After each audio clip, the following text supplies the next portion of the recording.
नमस्कार, मी भाग्यश्री पाठक. मार्केट आणि मी हा सोप्या मराठीतून शेअर मार्केट समजावून सांगण्याचा माझा एक प्रयत्न आहे. शुक्रवारी अमेरिकन मार्केट्स मंदीतच होती. त्यानुसार बघायला गेलं तर आपलंही मार्केट आज मंदीत राहील. सुरुवातीला 500 पॉईंट मार्केट मंदीत जाईल असा एक अंदाज वाटतो, कारण शेवटी मार्केट रिझल्टवर येतं किंवा फंडामेंटलवर येतं, अर्निंगवर येतं, आणि तोच खरा आरसा असतो की कुठे चाललाय शेअरचा भाव हा त्या अर्निंग बरोबर कंपेअर केला जातो. इंटेलला $1.6 बिलियन एवढा नेट लॉस झाला. त्यामुळे शेअर 27% मंदीत गेला. 1,14,000 एवढेच जॉब्स जुलैमध्ये ॲड झाले. अनएम्प्लॉयमेंट रेट 4.3% झाला. मॅन्युफॅक्चरिंग ॲक्टिव्हिटी संकुचित झाली, कमी झाले. बॉन्ड यील्ड 3.74 एवढं झालं. एप्रिलमध्ये हे बॉन्ड यील्ड 4.70 एवढं होतं. ॲमेझॉनचा शेअर 9% कमी झाला, कारण त्याचे ऑनलाईन सेल्स कमी झाले. ॲपल हे रिसेशनच्या भीतीने हे शेअर पडले आणि डाव 600 पॉईंट मंदीत गेलं. आता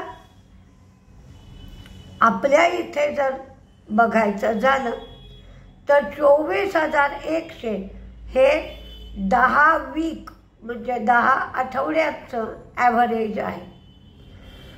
24,100 ते 24,200 याच्या जवळपास मार्केट स्थिर स्थावर होईल असा एक अंदाज. आणि बँक निफ्टी 50,410च्या आसपास सावरेल. तिथपर्यंत पडझड सुरू राहील, म्हणजे मार्केट पडेल, थोडं सावरेल, पुन्हा पडेल, पण या लेव्हलच्या जवळपास मार्केट स्थिर होईल.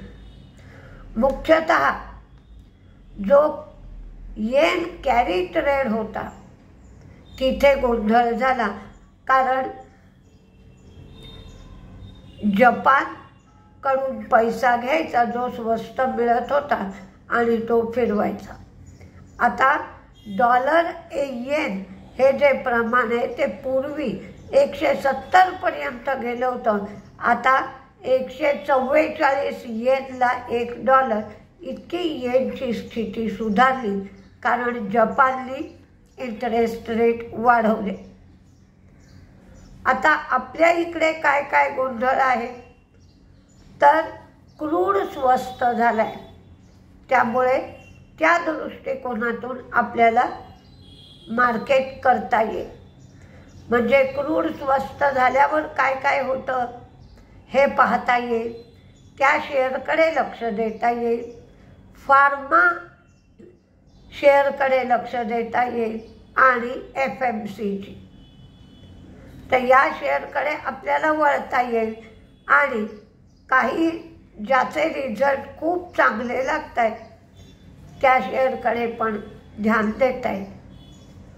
फॉरेन इन्व्हेस्टर्सची विक्री 3,100 कोटीची, तर डोमेस्टिक इन्व्हेस्टर्सची खरेदी 2,966 कोटींची शुक्रवारी होती, पण त्याचा मार्केटवर काहीही परिणाम दिसला नाही.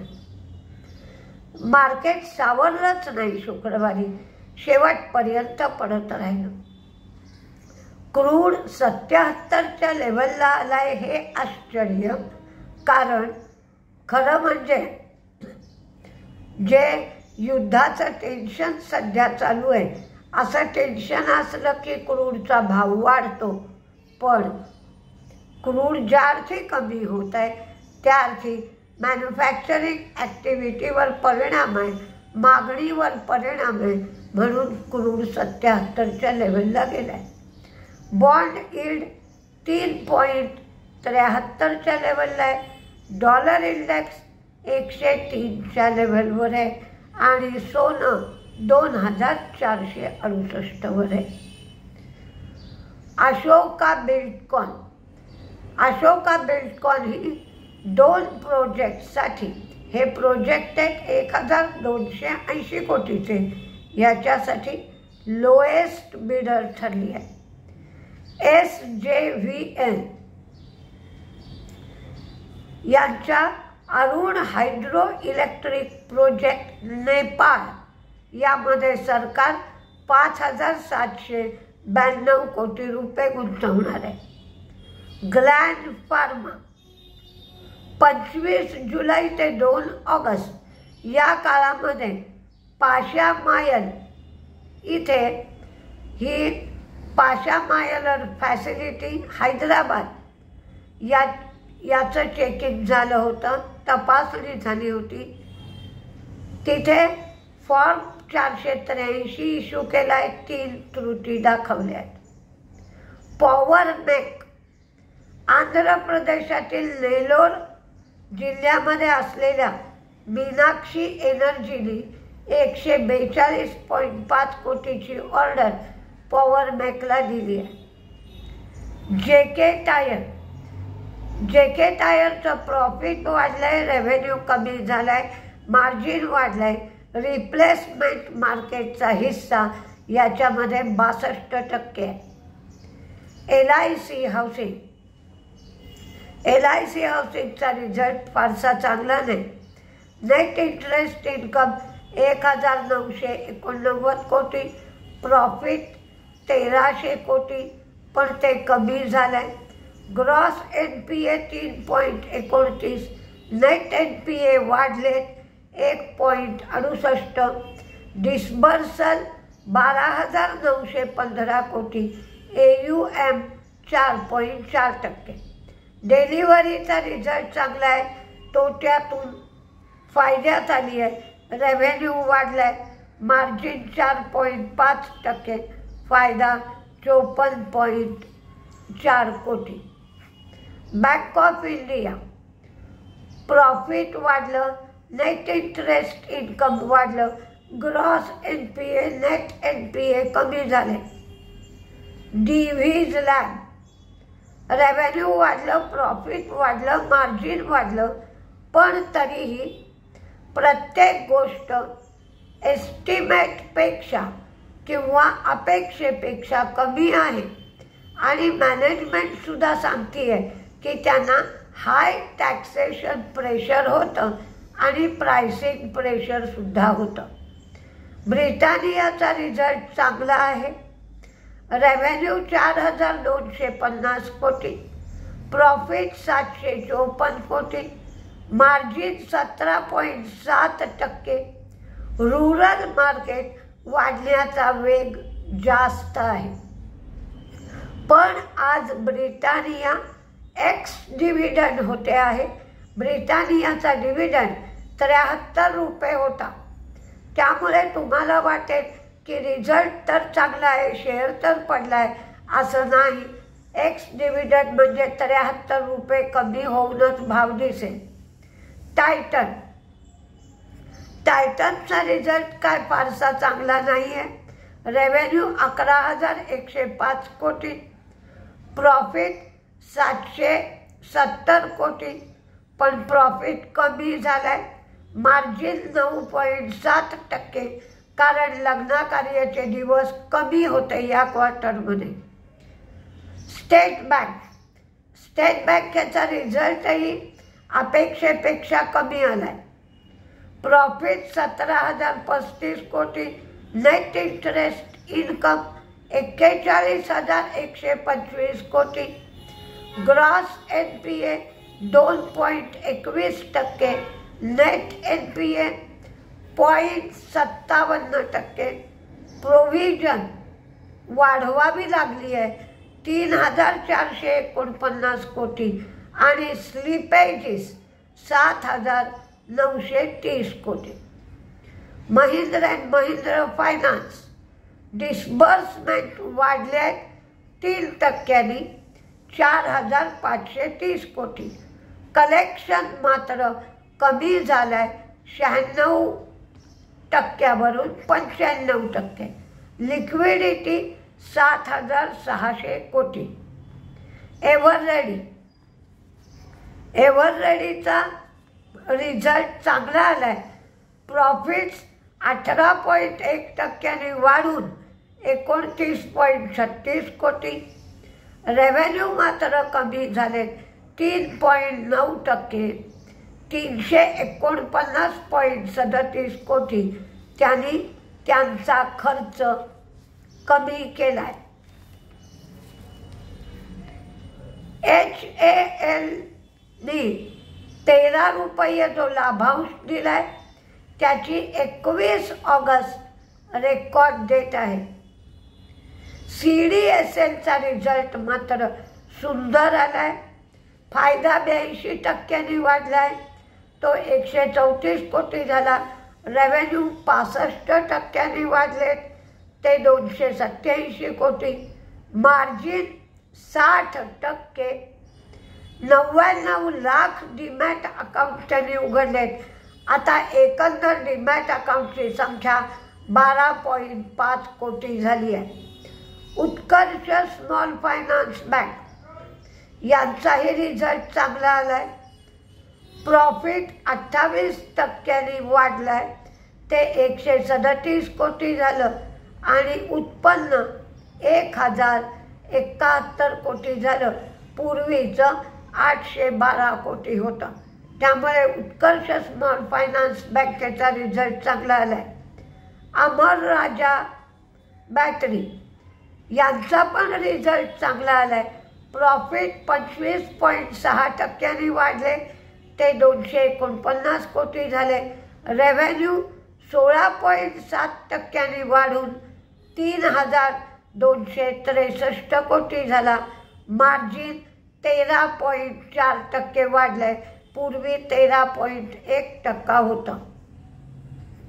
अंबुजा सिमेंट 1,600 कोटी रुपये खर्च करून 6 मेट्रिक टन पर ॲनमचं ग्राइंडिंग युनिट बिहारमध्ये लावलं जाणार आहे. क्लास 8 ट्रकच्या ऑर्डर्स 15 महिन्याच्या लोएस्ट भावावर आहेत. 8% कमी झाल्या आहेत या ऑर्डर्स आणि त्या 12,400 युनिट एवढ्या झाल्या. सरकारने 50,000 कोटी 8 रोड प्रोजेक्टसाठी मंजुरी दिली आहे आणि ONGCसाठी 18,000 कोटी रुपये सरकारने मंजूर केले आहेत. आज कोणते शेअर तेजीत आणि कोणते शेअर मंदीत राहतील हे आपण पाहूया. तुम्ही वॉच लिस्टवर हे शेअर ठेवू शकता. जे शेअरचे चांगले रिझल्ट आलेत ते शेअर मी तेजीत दिले.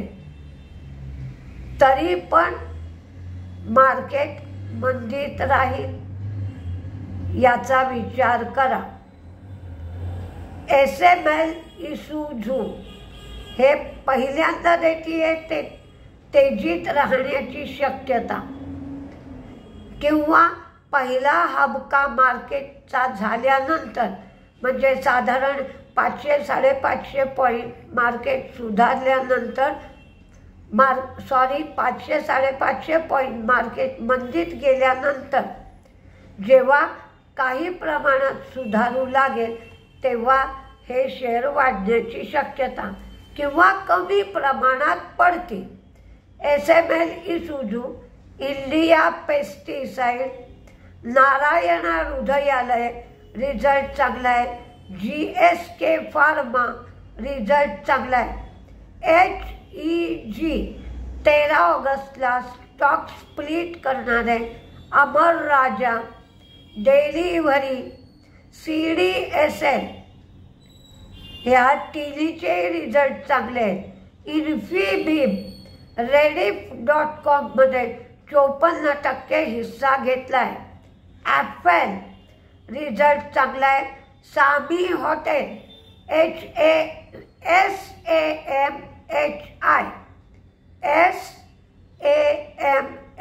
SAMHI सामी हॉटेल रिझल्ट चांगला आहे. Fino payment, Britannia, Websol WEBSOL,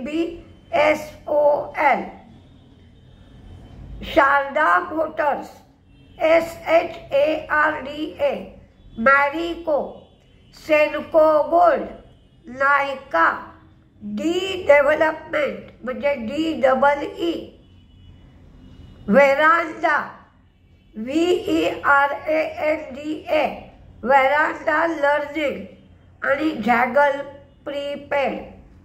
तर मंदीमध्ये bank of Baroda, state bank, MM forging, BEL, JSW steel, Nalco, LIC housing, Bharat forge, Aptech आणि शीला फोम दोन्ही रिझल्ट खराब. ग्लँड फार्मा म्हणजे bank of Baroda, SBI, MM forging, BEL, JSW steel, Nalco, LIC housing, Bharat forge, Aptech, Sheela foam आणि gland pharma हे सगळे share मंदीत राहतील. तर आज बघूया काय होत आहे. तर एकंदर मार्केट मंदीतच राहण्याची शक्यता आहे. साईड लाईनला बसा आणि तुम्ही शेअर विकून भांडवल गोळा केलं असेल, तुम्हाला स्वस्त वाटत असतील तर थोडे शेअर म्हणजे 100 शेअर घेणार असाल तर 20 शेअर अशा थोडे थोडे करत खरेदी करा. बघू काय होत आहे. नमस्ते.